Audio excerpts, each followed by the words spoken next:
Buenas noches, este es con Santiago Rosado de la Iglesia de San Sebastián en San Agustín, Florida. Esta noche entonces vamos a continuar con la clase bíblica sobre el Evangelio de San Mateo. Pero antes de empezar, vamos a hacer la oración para antes de leer la Sagrada Escritura. En nombre del Padre, del Hijo, del Espíritu Santo. Amén. Señor Jesús, abre mis ojos y mis oídos a tu palabra. Que lea y escuche yo tu voz y medite tus enseñanzas. Despierta mi alma y mi inteligencia para que tu palabra penetre en mi corazón y pueda yo saborearla y comprenderla. Dame una gran fe en ti para que tus palabras sean para mí otras tantas luces que me guíen hacia ti por los caminos de la justicia y de la verdad. Habla, Señor, que yo te escucho y deseo poner en práctica tu doctrina, porque tus palabras son para mí vida, gozo, paz y felicidad. Habla, Señor, tú eres mi Señor y mi Maestro, y no escucharé a nadie sino a ti. Amén. Padre Santo, amén. Bueno, pues entonces vamos a estar en la segunda parte del juicio de Jesús, ¿verdad? Y vamos a cubrir del capítulo 27, los versículos 32 al 56. Vamos entonces a leer del versículo 32 al 44, que dice así.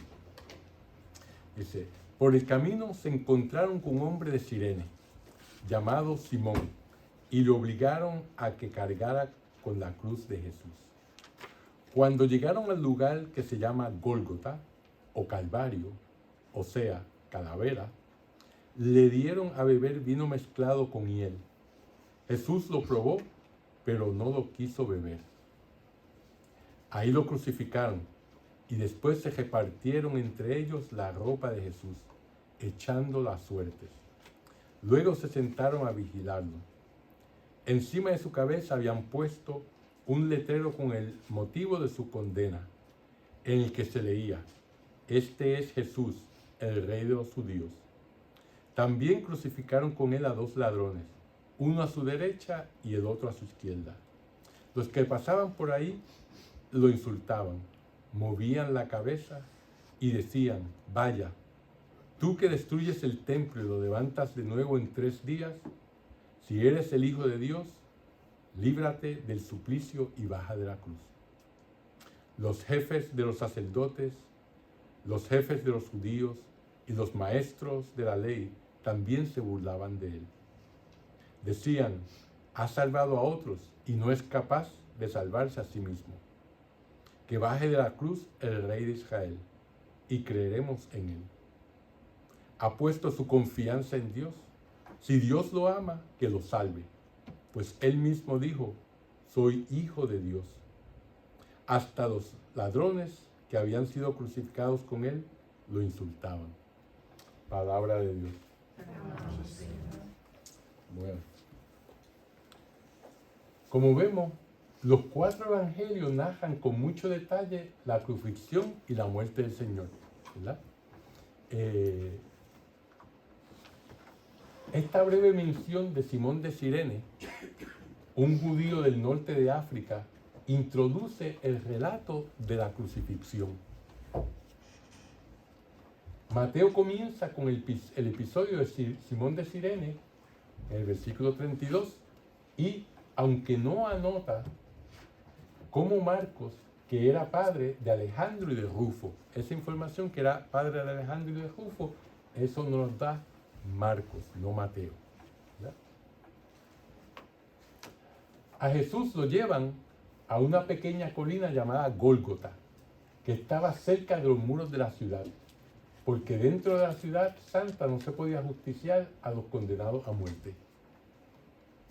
El nombre Gólgota, o lugar del cráneo, ha sido traducido al latín como Calvaria, y de ahí proviene el término Calvario. Como ven, esta colina había servido de cantera, de ahí se usaban la piedra para construcciones, ¿verdad? Y de ahí la forma aproximada de un cráneo humano, ¿verdad? Por eso lo llamaban el Gólgota o el Calvario en latín. La referencia al vino mezclado con miel remite al Salmo 69, ¿verdad? Ahí nos hace mención en el Salmo sobre que se le va a dar a beber vino con miel.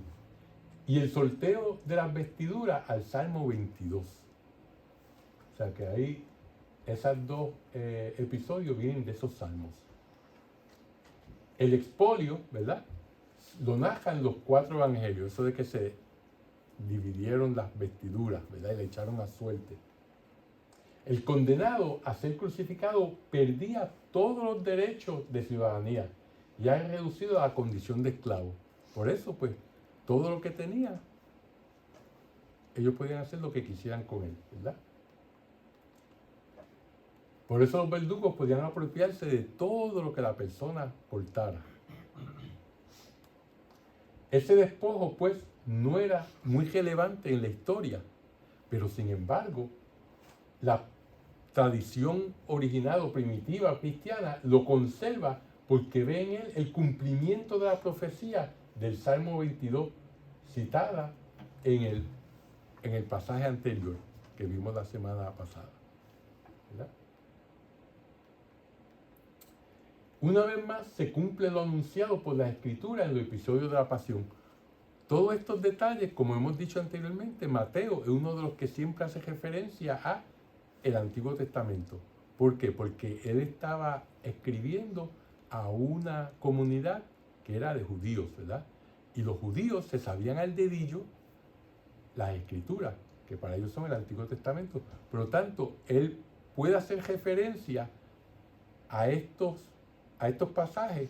A las personas se van a venir a la mente esos pasajes del Antiguo Testamento una vez él cuente de esto de esta manera. Por eso le da, aunque el que se dividan las copas, eso es algo que no es algo de mayor trascendencia, pero verdaderamente está él haciendo referencia a ese Salmo 22. Porque uno de los objetivos del Evangelio de Mateo es probarle a la comunidad judía de que Jesucristo es el Mesías, el que había sido profetizado a través de todo el Antiguo Testamento, en los Salmos, en Isaías, y así por el estilo, en todo. Por eso es que Mateo es el evangelista que hace más referencia al Antiguo Testamento que los demás evangelistas, que Marcos, que Lucas, que Juan, ¿verdad? Esa es la comunidad a la que él está escribiendo, en comparación a Lucas, que él era gentil y estaba escribiendo a una población que eran de gentiles, que no se sabían las escrituras, ¿verdad? Por lo tanto, el hacer toda esa referencia para ellos era chino, ¿verdad? Por lo tanto, la manera como tenía que enfocar el mensaje del Evangelio pues era diferente al de Mateo, ¿verdad? El motivo de la condena quedó fijado en la inscripción clavada en la parte superior de la cruz, que decía: "Este es Jesús, el Rey de los judíos", ¿verdad? El título sobre la cruz, que lo leímos en el versículo 37, no era un capricho del prefecto, o sea, de Pilato, no fue algo que él se lo inventó, sino que era un uso jurídico romano en los actos de ejecución de una sentencia capital. Toda persona que fuera sentenciada a muerte tenían que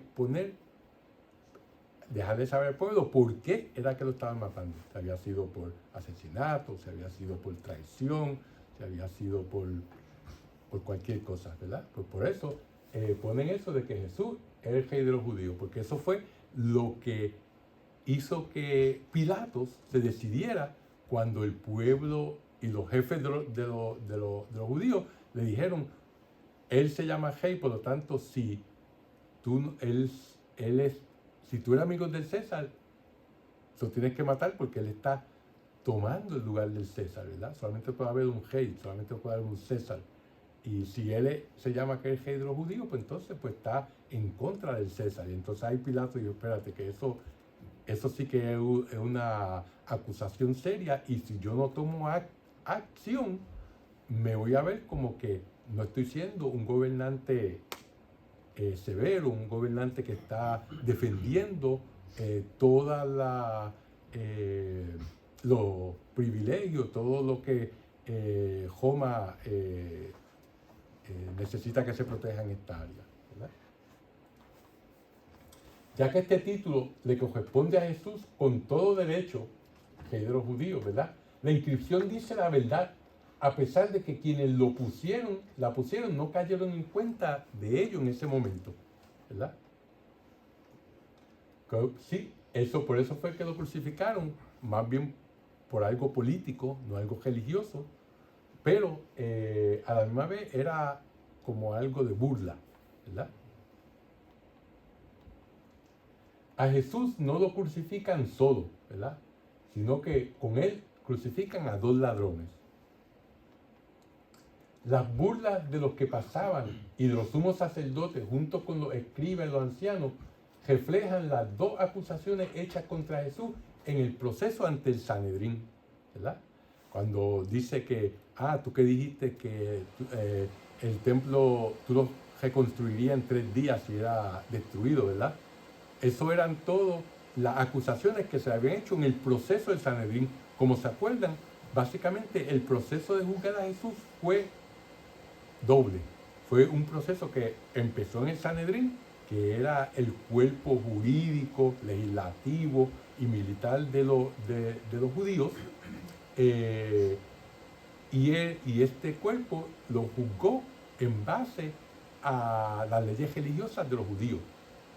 Eso a los romanos no importaba. Por lo tanto, cuando fue ante Pilato, entonces fue un juicio más político, como ya explicaba anteriormente, al decirse que era rey de los judíos, pues entonces sí, entonces ahí Pilato decidió crucificarlo, ¿verdad? Y con todo eso se lavó las manos, como quien dice, yo no encuentro nada a él culpable de nada. O sea que la sangre, pues, iba a recaer sobre los judíos, esa sangre inocente. Por lo tanto, pues, como vemos, él tuvo dos juicios. Uno básicamente basado en las leyes religiosas de los judíos y el otro político, basado en las leyes de los romanos. Por eso dicen, tú que destruyes el templo y en 3 días lo vuelves a edificar, ¿verdad? Y entonces él dijo, yo soy el Hijo de Dios, por lo tanto para eso ello era una blasfemia, ¿verdad? También lo insultaron los bandidos que habían crucificado con él. Sin embargo, el Evangelio no dice los ultrajes que ellos proferían a él. Solamente habla sobre lo que hicieron los sacerdotes, los escribas y los ancianos. Vamos entonces a leer el próximo pasaje, que dice así. Desde el mediodía hasta las 3 de la tarde, todo el país se cubrió de tinieblas. A eso de las 3, Jesús gritó con fuerza, Elí, Elí, lama sabactani, que quiere decir, Dios mío, ¿por qué me has abandonado? Al oírlo, algunos de los presentes decían, está llamando a Elías. Uno de ellos cogió, tomó una esponja, la empapó en vinagre y la puso en la punta de una caña para darle de beber. Los otros le decían, déjalo, veamos si viene Elías a salvarlo. Pero nuevamente Jesús dio un fuerte grito y entregó su espíritu. En ese mismo instante, la cortina del santuario se rasgó de arriba abajo, en 2 partes. La tierra tembló, las rocas se partieron, los sepulcros se abrieron y resucitaron varias personas santas que habían llegado ya al descanso. Estas salieron de las sepulturas después de la resurrección de Jesús. Fueron a la ciudad santa y se aparecieron a mucha gente.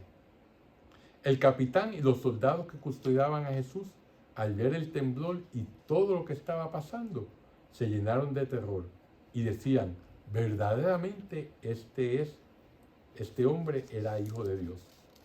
También estaban allí observándolo todo, algunas mujeres que desde Galilea habían seguido a Jesús para servirlo. Entre ellas estaban María Magdalena, María, madre de Santiago y de José, y la madre de los hijos de Zebedeo. Palabra de Dios.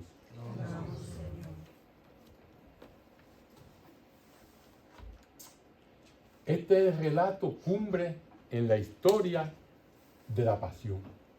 Jesús recupera el papel activo después de haberlo abandonado desde su respuesta a Pilato, ¿verdad? Porque después que él le dijo a Pilato, sí, tú lo dices, ¿verdad? Que eso fue en el capítulo 27, de ahí, en el versículo 11, de ahí él no volvió a abrir la boca, ¿verdad? Sino que estuvo en silencio. Y eso fue una de las cosas que le impactaron a Pilato. Este momento dramático lo componen 7 cuadros pequeños en esta transacción. Vamos a verlo. El primero son las tinieblas. Las tinieblas que vemos en el versículo 45, que cubren la tierra en pleno día, desde el mediodía hasta las 3 de la tarde, ¿verdad? Evocan el anuncio profético del libro de Amós, ¿verdad? En el capítulo 8, que dice, aquel día, oráculo de Yahvé, yo haré que el sol se ponga al mediodía, y en pleno día cubriré la tierra de tinieblas, y haré que estén de duelo como por un hijo único. ¿Verdad? Eso fue lo que profetizó Amós, ¿verdad? Eso fue lo que se cumplió en la muerte de Jesús, ¿verdad? Fíjense cómo dice, lo llama hasta hijo único, o sea que es bien específico. Y se pondrá el sol al mediodía, que fue lo que pasó justamente cuando estaba muriendo Jesús. Este pasaje profético que asocia las tinieblas con la muerte del hijo único, lo releyeron los primeros cristianos dentro de una perspectiva cristológica, ¿verdad? Fue como un vaticinio profético de la muerte del Hijo de Dios. O sea que, claro está, cuando Amós hizo esta profecía, pues los judíos la interpretaban de diferentes maneras, ¿verdad? Una de las maneras que lo interpretaban era como el siervo sufriente, ¿verdad? Que habla Isaías. Y muchas veces, pues el siervo sufriente, ellos lo veían como una representación simbólica del pueblo de Israel, ¿verdad? Pero una vez esto pasa, entonces ya los primeros cristianos lo ven de una perspectiva cristológica, una perspectiva de Cristo, ¿verdad? Y entonces entienden cómo esas profecías verdaderamente no se estaban refiriendo a Israel, se estaban refiriendo a Jesús, ¿verdad? Por eso San Agustín nos dice que el Antiguo Testamento se revela en el Nuevo Testamento, ¿verdad? Y el Nuevo Testamento está escondido en el Antiguo Testamento. O sea, todo eso que se escribió por siglos, por miles de años, en el Antiguo Testamento, ahí estaba escondido el Nuevo Testamento, ¿verdad? Y una de las primeras cosas es, ¿verdad? Cuando en el Génesis dice que cuando Dios le dice a la serpiente, que dice, tú morderás el talón del hijo de la mujer, pero él te aplastará la cabeza, ¿verdad? Ahí se ve la primera, el protoevangelio.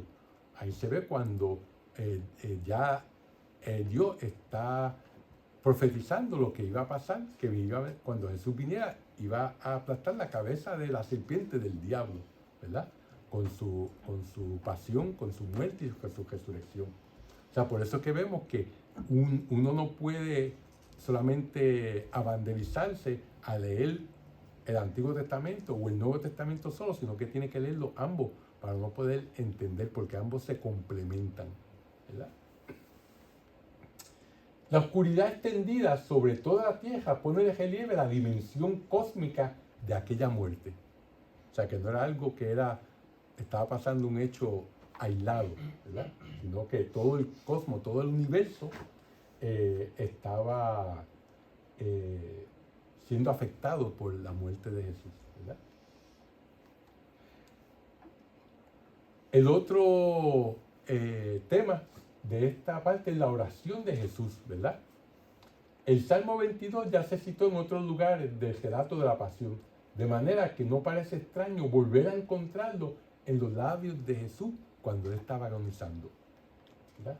La frase introductoria, exclamó en alta voz, sirve para reforzar la intensidad de esta oración de Jesús.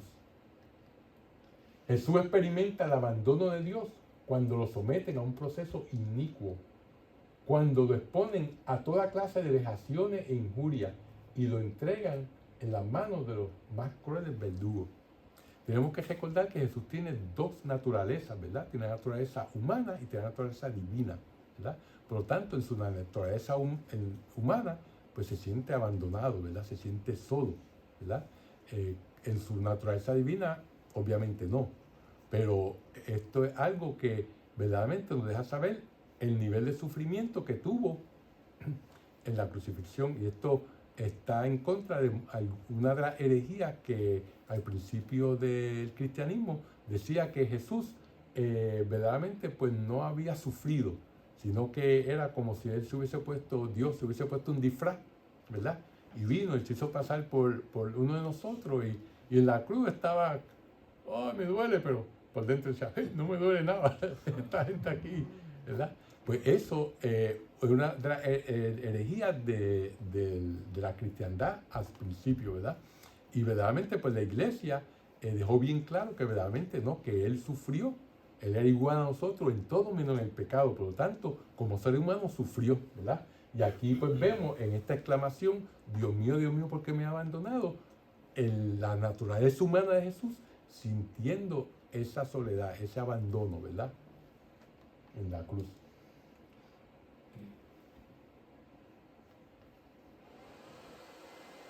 El porqué de la pregunta, ¿verdad? ¿Por qué me has abandonado?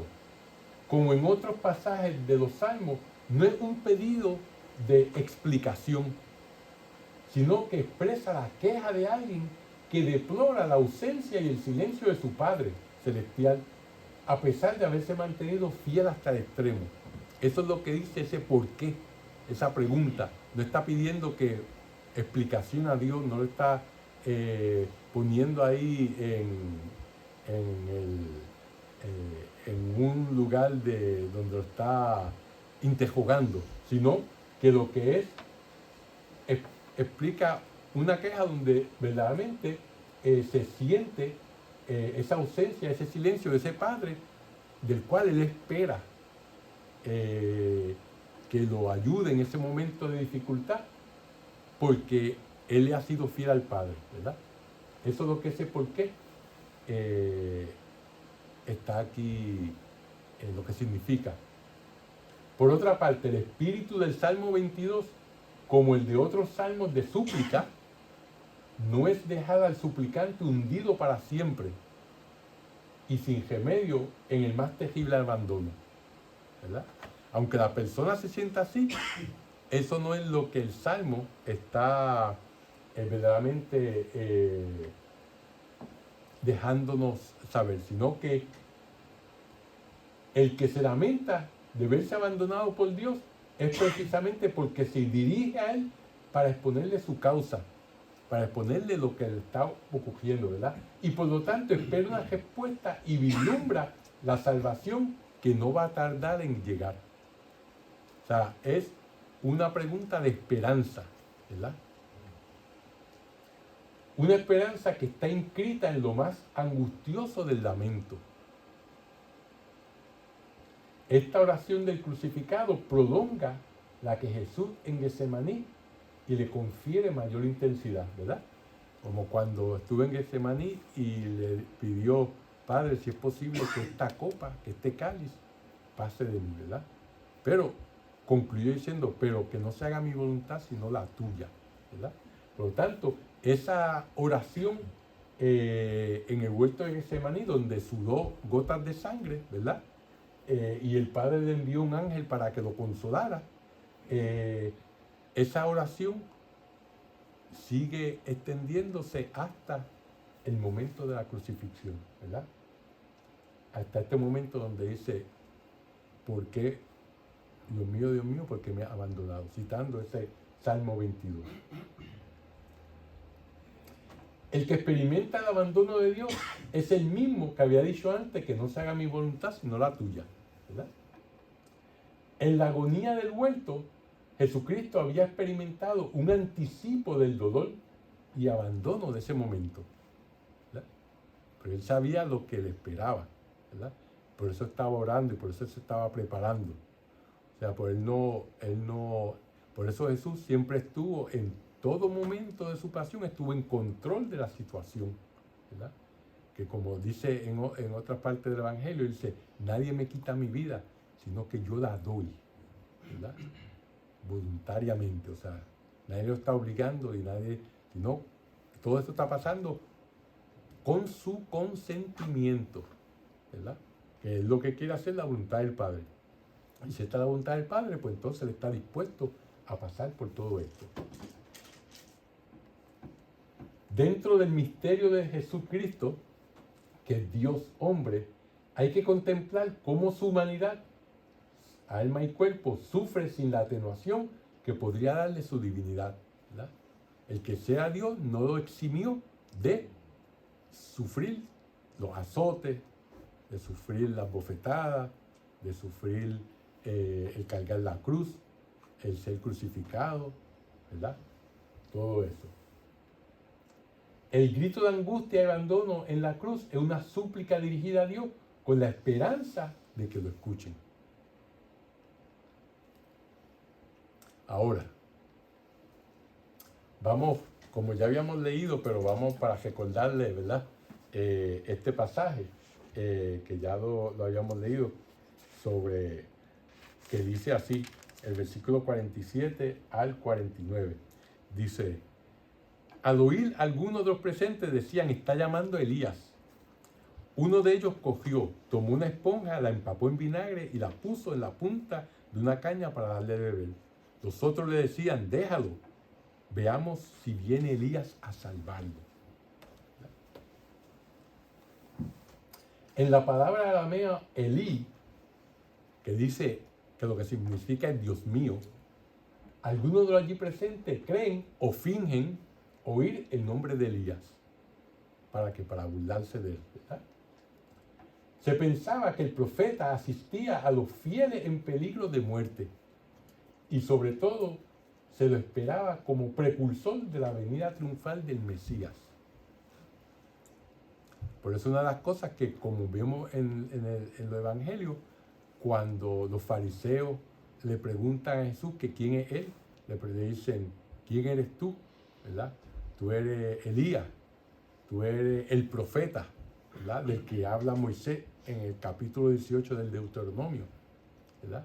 ¿Quién eres tú, el Mesías? ¿Verdad? Pues en base a todo eso, pero sabemos que el precursor de Jesús fue Juan el Bautista, o sea que Juan el Bautista era el que tenía el espíritu de Elías, ¿verdad? En él. La esponja empapada con vinagre nos recuerda el lamento del justo perseguido, ¿verdad? Por bebida me ofrecieron vinagre, nos dice el Salmo 69. El momento de mayor tensión en todo el relato evangélico se describe con unas pocas palabras. Dando de nuevo un fuerte grito, Jesús exhaló el espíritu. ¿Verdad? O sea, como que uno esperaría que el evangelista diera un poquito más de información de ese momento, pero sin embargo es bien escueto, ¿verdad? Bien parco en sus palabras. Ahora, después que él exhaló su espíritu, entonces viene y dice, para refrescar de la memoria, en ese mismo instante la cortina del santuario se rasgó de arriba abajo, en dos partes. La tierra tembló y las rocas se partieron. Los sepulcros se abrieron y resucitaron varias personas santas que habían llegado ya al descanso. Estas salieron de la sepultura después de la resurrección de Jesús. Fueron a la ciudad santa y se aparecieron a mucha gente. ¿Verdad? Fíjense, cuando la muerte parecía haber dado por concluida para siempre la vida de Jesús de Nazaret, Mateo introduce una frase que en griego es kai idou. Y esa frase lo que significa, y he aquí que, ¿verdad? Y esto es algo completamente inesperado, o sea, porque murió, pues ahí se acabó todo. Sino que murió, pero he ahí que pasaron todas estas cosas que acabamos de escuchar. El evangelista refiere a una serie de fenómenos singulares que dan la idea de un vuelco fundamental en el curso de los acontecimientos. Cuando ya todo el mundo creía que ahí se había acabado, entonces vino el terremoto, ¿verdad? Vino la resurrección de estas personas que habían muerto. Una vez que Jesús expiró, se rasgó la cortina que marcaba la separación entre el interior del santuario y el atrio exterior, ¿verdad? Aquí el discurso es evidentemente simbólico. Nadie fue a ver si esa cortina estaba todavía intacta, porque al evangelista no le preocupa el paño en sí, sino lo que significa ese desgarrón de arriba a abajo, ¿verdad? Jesús había anunciado que la casa quedaría desierta. Eso lo vimos en el capítulo 23, versículo 38. Y las autoridades se habían burlado de esa predicción. Lo vemos en el capítulo anterior, 27. Pero ahora el Padre viene a corroborar la profecía, ¿verdad? El culto antiguo es el primero en perder importancia. La ruptura del velo anuncia que el templo ha perdido su carácter sagrado y que la antigua economía ha llegado a su fin. ¿Qué significa esto? El templo, ¿verdad?, era donde estaba la presencia de Dios. Pero como vamos a ver dentro de un momento, la presencia de Dios entonces va a pasar de ahí, del templo, a estar en la persona de Jesucristo, ¿verdad? En el templo era que se ofrecían sacrificios, ¿verdad?, para que las personas expiar sus pecados, ¿verdad? Dependiendo del tipo de pecado, el tipo de animal que llevaban, ¿verdad? Si era chiquito, pues unas palomitas. Si era un pecado bastante grande, pues un toro, ¿verdad? Si era intermedio, pues una ovejita, ¿verdad? Pues, y eso, ¿verdad? Habían sacrificios de acción de gracia, habían sacrificios de expiación, habían holocaustos, ¿verdad? Y todo eso se hacía en el templo. Pero ¿qué pasa? Al Jesús venir, morir y resucitar, entonces Él es ¿qué? Él es la víctima y es el sacerdote, ¿verdad? Y eso lo vemos mucho más claro cuando leemos la carta a los hebreos, donde se explica bien en detalle la función de Cristo como sacerdotes, como sumo sacerdote. Por lo tanto, al Jesús venir y dar su vida por nosotros como una víctima en expiación por nuestros pecados, donde Él mismo fue el sacerdote, ¿verdad? Pues entonces ya el templo de Jerusalén ya perdió la función que tenía, ¿verdad? Y una vez fue destruido en el año 70 por los romanos, más nunca se volvió a erigir, ¿verdad? Porque entonces la religión judía dejó de ser una religión regida por los sacerdotes a una religión regida por los maestros de la ley, los rabinos, ¿verdad? Por eso ya no se hacen sacrificios en el templo en Israel, sino que entonces la religión judía pasó a celebrarse en las sinagogas, que eran los lugares donde se iba a aprender la palabra de Dios, ¿verdad? Donde estaban los rabinos. Por lo tanto, esa rasgadura simboliza, entre otras cosas, que el carácter sagrado de la economía antigua, de lo que estaba pasando antiguamente, ya eso había llegado a su fin, ¿verdad? Ahora, ¿qué más simboliza eso? La presencia del velo hacía del culto celebrado en el templo un privilegio exclusivo del pueblo judío, ¿verdad? Como se acuerdan que hemos explicado anteriormente, habían diferentes patios en el templo judío. Había el primer patio, era para los extranjeros que querían venir a rendirle culto. Después venía el patio para las mujeres. Después, más cercano, venía el patio para los hombres. Y después solamente el patio para los sacerdotes, ¿verdad? Y después, pues estaba el santo de los santos, donde solamente podía entrar ¿quién? El sumo sacerdote una vez al año, ¿verdad? Donde estaba, antes de este templo, ¿verdad? En el primer templo estaba el Arca de la Alianza, que se perdió cuando el pueblo judío fue llegado al exilio, cuando los babilonios la conquistaron en el año 586, ¿verdad? Con la muerte de Jesús se abolió la separación entre judíos y paganos, e incluso entre lo sagrado y lo profano.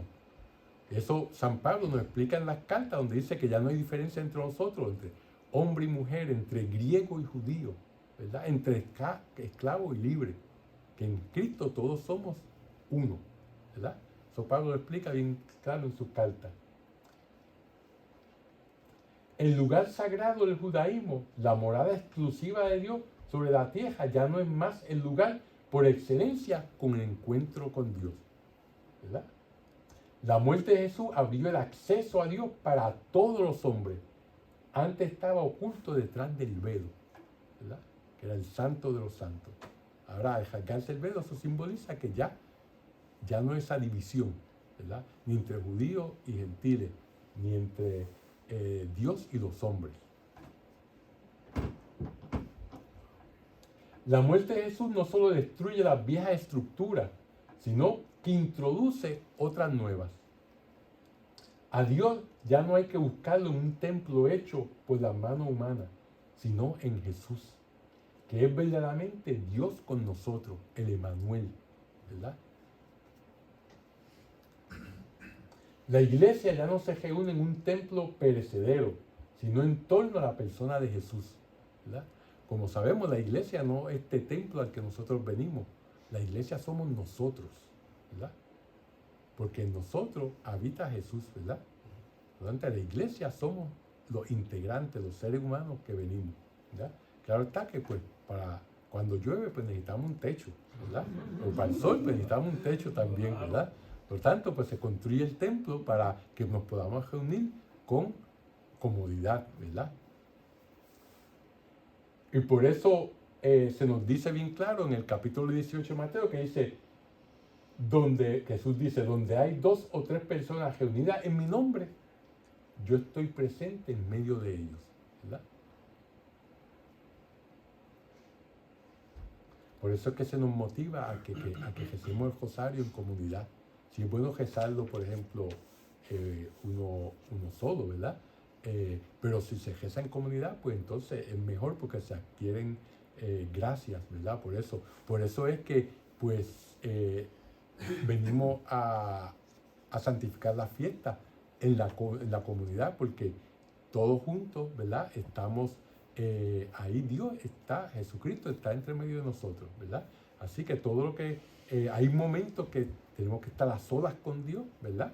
Pero también entonces hay 2 momentos donde debemos estar en comunidad con Él. La cortina del santuario se rasga en 2, de arriba abajo, nos dice el Evangelio. Y esa fractura llega hasta la tierra. La tierra tembló, las rocas se rajaron, las tumbas se abrieron y muchos cuerpos de los santos que habían muerto resucitaron, nos dice el Evangelio, ¿verdad? Nuevamente encontramos aquí un conjunto de elementos simbólicos. En el Antiguo Testamento los terremotos y la resurrección aparecen asociados a los acontecimientos de los últimos días, ¿verdad? Y además también, por ejemplo, ¿se acuerdan cuando Elías, ¿verdad? Que Dios dijo, yo voy a pasar y yo un terremoto y Dios no estaba ahí, vino un viento fuerte y no estaba ahí, vino un fuego y no estaba ahí, sino que estaba en el susurro, ¿verdad? Todos esos son símbolos que la gente ¿verdad? La asociaba con, pero que realmente Dios para Elías estaba en el sonido suave del viento, ¿verdad? Pero el Antiguo Testamento, terremoto y resurrección asociado con el final de los tiempos. Mateo sitúa esos fenómenos en la hora de la muerte de Jesús para significar el vuelco fundamental que se produjo en aquel momento crucial, ¿verdad? Por eso la historia es antes de Cristo y después de Cristo, ¿verdad? No como hoy en día que quieren disociar y la llaman antes de la era común y después de la era común. Y muchos eruditos y muchos profesores de universidad y muchos escritores están tratando de que se utilice la era común en vez de Jesucristo. Así como quieren cambiar que un hombre no es un hombre, que si quiere ser una mujer, puede ser una mujer, pues están cambiando las cosas que son obvias, que son ya establecidas para sus propios propósitos, ¿verdad? La crucifixión es el a partir de ahora, ¿verdad? Decisivo, característico de la escatología de Mateo. Escatología, como hemos dicho anteriormente, una palabra de domingo para decir que el final de los tiempos, cuando venga Jesucristo al final de los tiempos, ¿verdad? Por lo tanto, la crucifixión es donde ya empieza ese final de los tiempos. Nosotros estamos viviendo ahora el final de los tiempos, ¿verdad? La resurrección de los muertos, a su vez, sugiere la idea de la muerte que hace surgir la vida. La muerte de Jesús que hace surgir la vida en nosotros. Los versículos 52 al 53 son difíciles de explicar. Los grandes escritores eclesiásticos han propuesto 3 posibles interpretaciones. Primero, esta resurrección de los muertos se trataría más que de una resurrección en sentido estricto, más serían apariciones de estos difuntos que se aparecieron. Es una explicación, ¿verdad? Como fantasma, ¿verdad? La segunda explicación es que serían muertos que resucitaron a la manera de Lázaro, que resucitaron pero volvieron a morir otra vez, ¿verdad? Como Lázaro, como la hija de Jairo, ¿verdad? Como el joven de Naín, ¿verdad? Todos esos resucitados por Jesús, pero que eventualmente volvieron a morir, ¿verdad? Y la tercera explicación sería que habrían resucitado con resurrección gloriosa, como anticipo de la resurrección universal. ¿Qué es la resurrección gloriosa? Resurrección gloriosa es cuando el cuerpo del ser humano se transforma en un cuerpo glorioso. Y eso no es que nos sacamos de nuestra imaginación, sino que eso está en los evangelios y está en las cartas de Pablo, ¿verdad? Como los colosenses. Y un cuerpo glorioso tiene las características de que es un cuerpo que brilla, ¿verdad? Que es luminoso. La segunda característica es un cuerpo que no sufre, ¿verdad? Ni enfermedad, ni dolor, ¿verdad?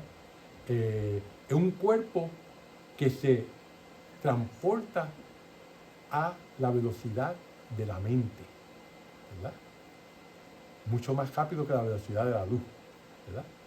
Y la otra característica es un cuerpo que puede pasar a través de paredes y puertas, ¿verdad? Y ese ejemplo nos da cuando estaban los discípulos a puerta cejada, Jesús se apareció, ¿verdad? Y estaba todo cejado, ellos tenían miedo a los judíos. O sea que eso es la tercera posibilidad, que hayan resultado en una resurrección gloriosa. Por lo tanto, en esa resurrección gloriosa, pues ya no van a morir más, ¿verdad? Ya van directito al cielo. Porque tienen un cuerpo glorioso como Jesús. Después de la resurrección, ¿verdad? Ahora, la gente que sabe de verdad, como San Jerónimo, San Agustín y Santo Tomás de Aquino, que escribió la Suma Teológica, prefieren la segunda interpretación, ¿verdad? Piensan que esas acciones se refieren a muertos que volvieron a morir. Sí, resucitaron, pero que volvieron a morir. Lo que enseña el pasaje es que dentro de la dificultad para interpretar su sentido, ¿verdad? Lo que nos quiere decir es que Jesús vence a la misma muerte, ¿verdad? Como dice San Pablo, ¿verdad? ¿Dónde está tu aguijón muerte, verdad? Que ya Jesucristo venció la muerte. Eso es lo que confiesa la iglesia cuando profesa el descanso de Cristo en los infiernos. Y eso es lo que decimos todos los fines de semana en la misa, ¿verdad? Que Jesucristo bajó, murió, fue sepultado, resucitó bajó a los infiernos y al tercer día resucitó entre los muertos, ¿verdad?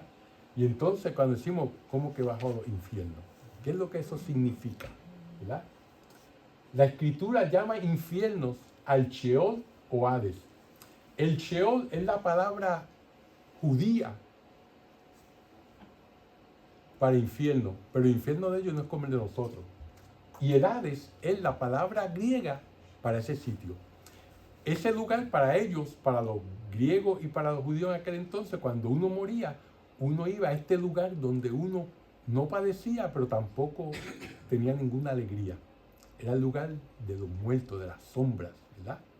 Y por lo tanto, en nuestro idioma, nosotros no tenemos una palabra para traducir de una manera fidedigna Sheol o Hades. Por lo tanto, lo llamamos infierno, pero no el infierno del que ha muerto en pecado mortal y está ahí por toda la eternidad en sufrimiento porque no está en la presencia de Dios. Esa es la diferencia, ¿verdad? Por lo tanto, cuando dice que bajó del infierno, no que bajó al infierno donde está el demonio, el diablo, no. Bajó a este lugar donde iban los muertos que se llama el Sheol en hebreo y Hades en griego. Bueno, pues la escritura llama infierno al Sheol o Hades a la morada de los muertos, donde bajó Cristo después de que Él murió, ¿verdad? Porque los que se encontraban allí estaban privados de la visión de Dios. Jesús no bajó a los infiernos para liberar a los condenados, ya esos se condenaron, ni para destruir el infierno de la condenación, sino para liberar a los justos que le habían precedido. O sea, cuando Abraham murió, cuando Noé murió, ellos no podían ir al cielo, porque las puertas del cielo estaban cejadas. Fueron cejadas por el pecado original que cometió Adán y Eva, ¿verdad? Por eso Dios puso un ángel con una espada de fuego. ¿Para qué? Para que no pudieran entrar otra vez al paraíso, ¿verdad? Que perdieron. Por lo tanto, todas esas personas que fueron justos, que hicieron la voluntad de Dios, que vivieron una vida dedicada a Dios, cuando morían no podían ir al cielo, pero entonces iban a este lugar que es el que se llama el Sheol o el Hades, donde no sufrían, pero tampoco estaban disfrutando de la presencia de Dios, ¿verdad? No estaban en el paraíso. Por lo tanto, a eso fue a lo que Jesús fue. Este icono griego lo pone de una manera muy buena. Fíjense a Jesús rompiendo las puertas de este lugar del Sheol y del Hades, ¿verdad? Y fíjense aquí cómo está entonces sacando de su sepultura ¿a quién? A Adán y a Eva. A este Adán y a esta Eva. Y a los demás santos que tienen aureola. Miren, aquí está lo más probable el rey David, ¿verdad? Y su madre, ¿verdad? Que es Bathsheba, ¿verdad? Que es una de las 4 mujeres que está nombrada en el primer capítulo del Evangelio de Mateo, ¿verdad? Y entonces aquí están los otros santos, ¿verdad? Por lo tanto, todos esos que murieron antes de la resurrección de Jesús, pues Él fue a liberarlos del Sheol y Hades. Eran justos, eran santos, pero no podían estar en el cielo. El cielo estaba a las puertas cejadas. Por lo tanto, este icono está demostrando cuando Él bajó a lo que nosotros llamamos los infiernos, pero no el infierno donde está el demonio, ¿verdad? Por lo tanto, eso también lo vemos. Si se lo quieren ver bien explicado, léanse la primera carta de Pedro, el capítulo 3, versículos 18 y 22, que explica eso. De ahí es que sale esta explicación, ¿verdad? Del catecismo. Pero está salida de la primera carta de Pedro. Ok. La crucifixión no ha confirmado el triunfo de la muerte, sino el triunfo de la vida, ¿verdad?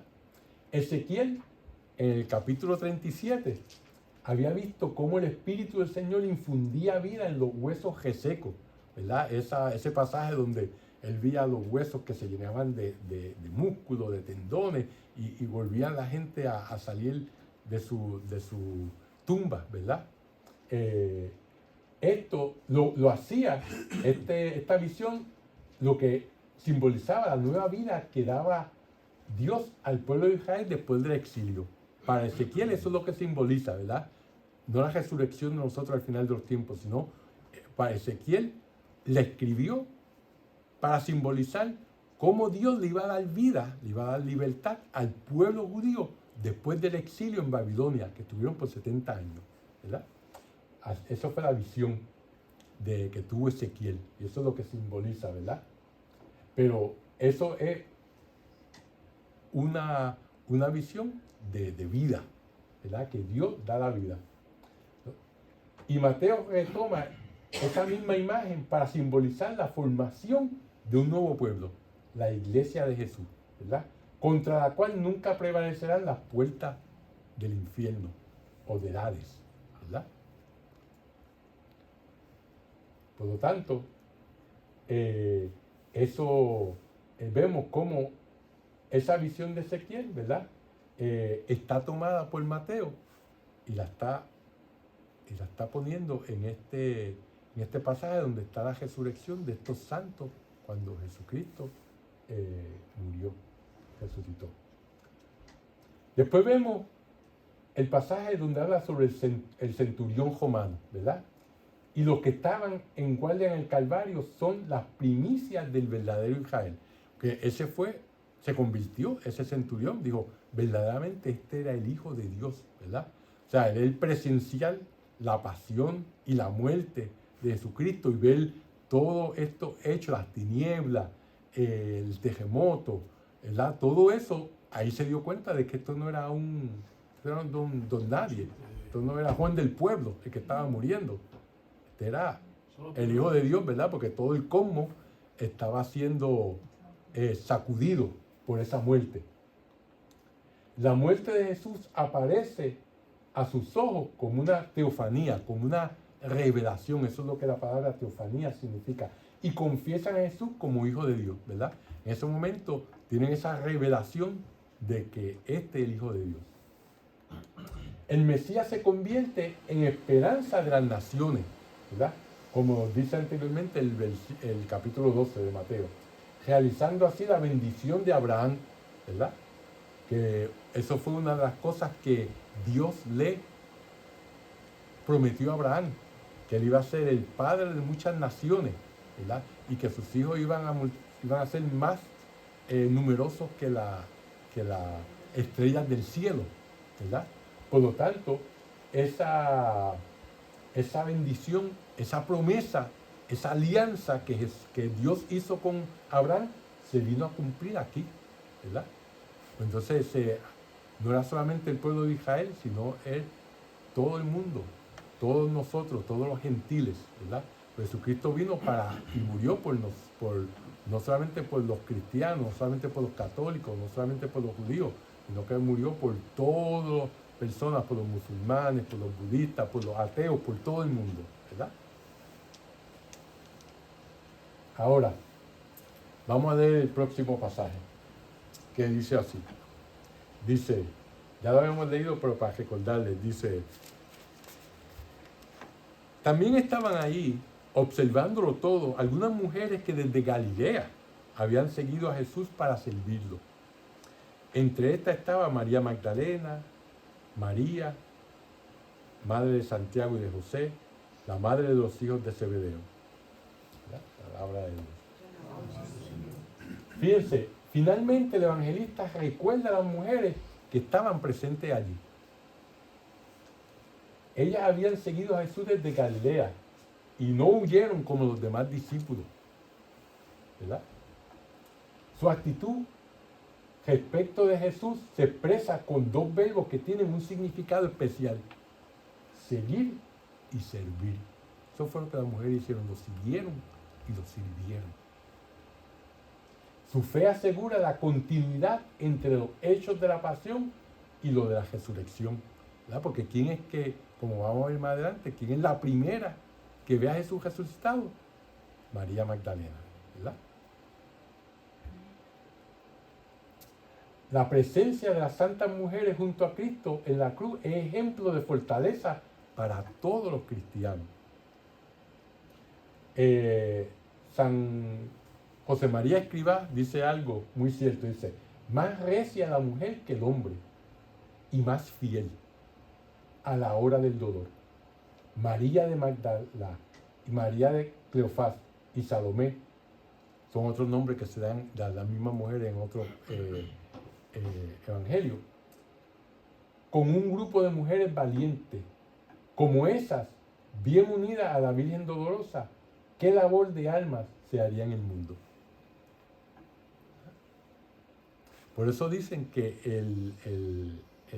dice uno de los santos que el diablo, a quien ataca, principalmente a las mujeres, porque sabe que si las mujeres caen, nosotros los hombres caemos más fácilmente, ¿verdad? ¿Verdad? Porque como dicen, la mano que mueve la cuna es la que gobierna el mundo, ¿verdad? Y nosotros los hombres pues salimos de las madres, caemos en la mano de la esposa, ¿verdad? Para bien, en la mayor parte de las veces, y el que no escoge bien, para mal. Así que, por eso hay que escoger bien. Vamos, conclusión de esta sección. Dice, en la historia de la iglesia, la meditación de la pasión del Señor ha hecho muchos santos. Hay pocas cosas más provechosas para un cristiano que contemplar lentamente, con piedad y con asombro, los acontecimientos salvadores de la muerte del Hijo de Dios hecho hombre, ¿verdad? Eso es lo que se llama lección divina, ¿verdad? Donde uno lee despacio un pasaje y lo relee lentamente y lo medita, ¿verdad? Y entonces así va, y uno se transporta y se pone ahí dentro de ese pasaje, ¿verdad? Eso es algo que todos deberíamos de hacer, y así se va uno realmente aprendiendo mucho más de la Sagrada Escritura. Los santos como pudo vivir, se preguntan, ¿verdad? ¿Cómo pudo vivir Jesús en estos momentos? Eso es lo que... Y hablamos de los santos, nos estamos refiriendo a todos ustedes, ¿verdad? Porque santo, como hemos dicho muchas veces, es aquel que hace la voluntad de Dios. Y todos nosotros estamos llamados a hacer la voluntad de Dios. Por lo tanto, muchos santos que están canonizados y muchos santos que están viviendo hoy en día se preguntan cómo pudo Jesús vivir esos momentos, ¿verdad? Santa Catalina de Siena nos dice cómo Dios Padre explica cómo puede convivir el dolor y la alegría, el sufrimiento y el gozo. En una de sus obras ella está poniendo a Dios Padre a explicarnos a nosotros cómo esto pudo ocurrir. Y esto es lo que dice en su escrito, que es el diálogo de la Divina Providencia. Dice, el alma está feliz y doliente. Se refiere a Jesús. Doliente por los pecados del prójimo, feliz por la unión y por el afecto de la caridad que ha recibido en sí misma. Ellos imitan al Cordero Inmaculado, a mi Hijo unigénito, el cual estando en la cruz estaba feliz y doliente. O sea, no solamente Jesús, sino todos aquellos mártires, ¿verdad? Todos esos que han sufrido por amor a Jesús y a Dios, ¿verdad? O sea, feliz y doliente a la vez. Doliente por los pecados, feliz por la unión de esas almas con Dios y con Jesús, ¿verdad? Porque ellos están imitando al Cordero Inmaculado, ¿verdad? A ese Hijo unigénito. Y así se puede explicar cómo Jesús pudo llevar a cabo esa misión tan dolorosa de morir en la cruz. Y con esto, pues damos terminado la clase de esta noche. Vamos entonces a hacer nuestra oración final, en nombre del Padre, del Hijo y del Espíritu Santo. Dios te salve María, llena eres de gracia, el Señor es contigo, bendita tú eres entre todas las mujeres, y bendito es el fruto de tu vientre Jesús. Santa María, Madre de Dios, ruega por nosotros pecadores, ahora y en la hora de nuestra muerte. Amén. Gloria al Padre, al Hijo y al Espíritu Santo. Como era en el principio, ahora y siempre, por los siglos de los siglos. Amén. Que Dios los bendiga y los lleve a la vida eterna. En nombre del Padre, del Hijo y del Espíritu Santo. Amén. Amén.